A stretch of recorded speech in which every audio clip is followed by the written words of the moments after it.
Hey guys, this is Tim from the Hybrid Network, and welcome to a new episode of Spotlight.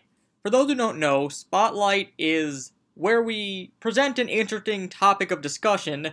I'll state my case for it, and then I'll let you guys take it over in the comments to give you something to chew over for a while.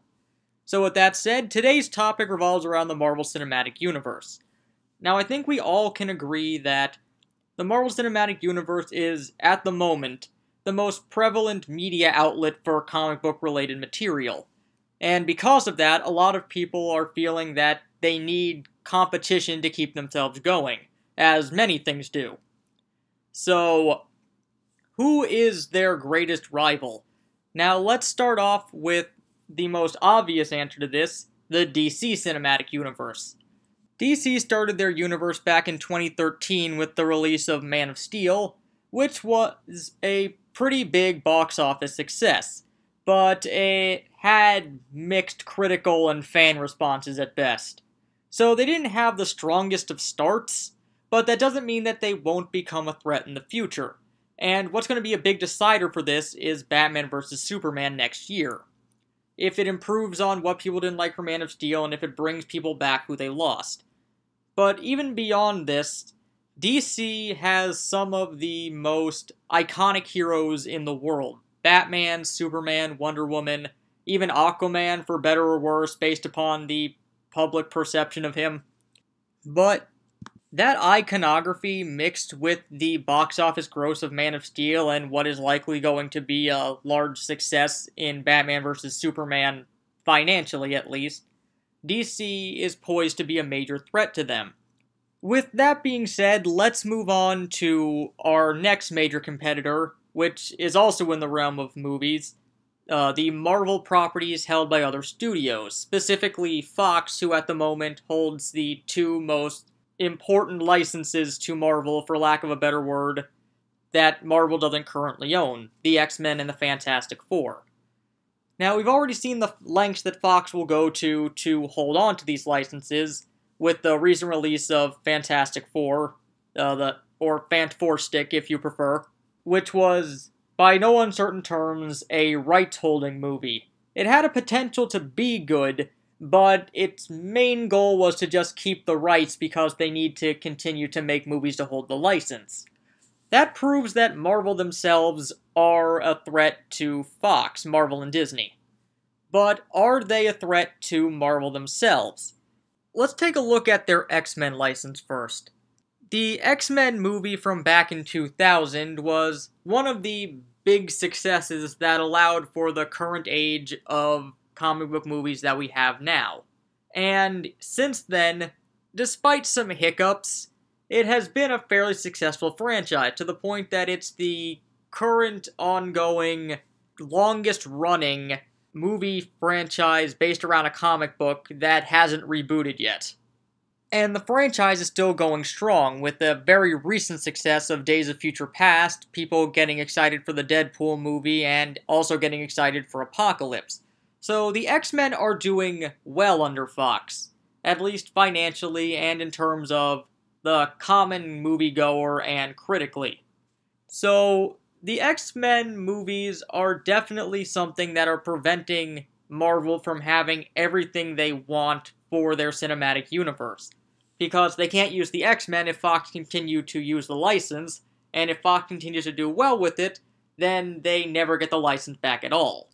And we know from Fant Four Stick that Fox are willing to go to extravagant lengths to hold on to the licenses that they have to keep them from Marvel.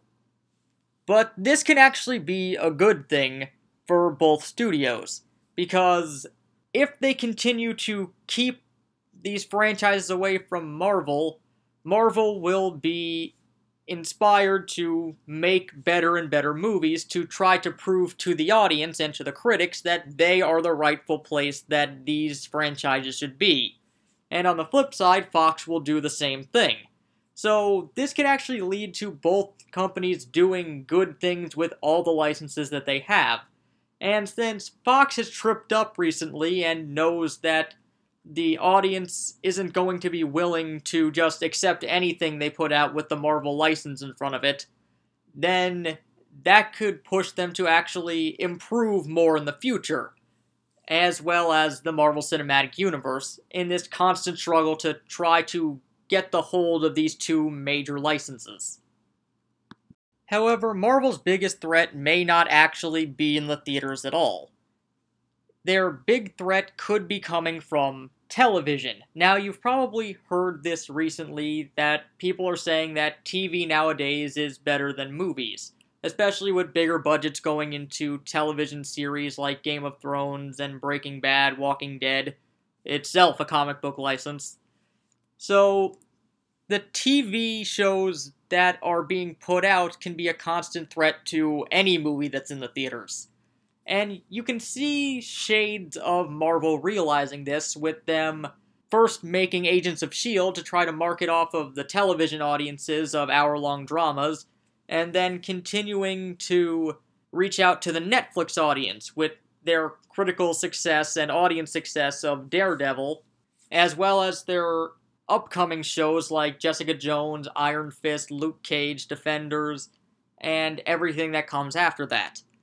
So television can be a major threat, and we can see DC here again putting a lot of effort into television series, them having 2 hit series at the moment with Arrow and The Flash, and pushing forward getting even more shows out there like the Supergirl show, the Teen Titans show, Gotham is going on right now. They tried with Constantine, but DC is very willing to put their licenses on TV, which can continue to be a threat to the Marvel Cinematic Universe if people feel that they can get the same kind of experience, if not on as grand a scale, then at least through characters at home. They won't be willing to go out to the theater. And the last thing I'm going to talk about is something that I've actually been talking about this entire time. The audience.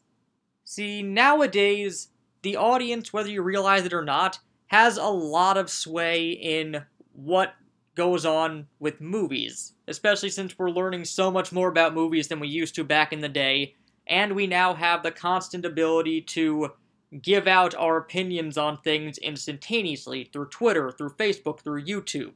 And these outlets are giving us the ability to affect a film's success in a really big way.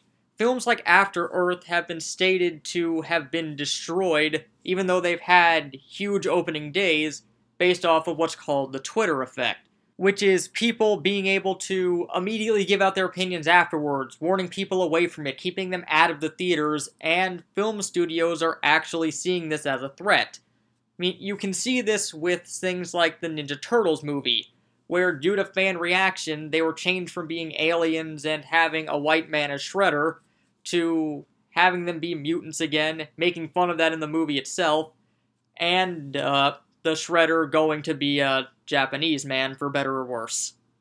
And even Marvel has gotten in on this from time to time.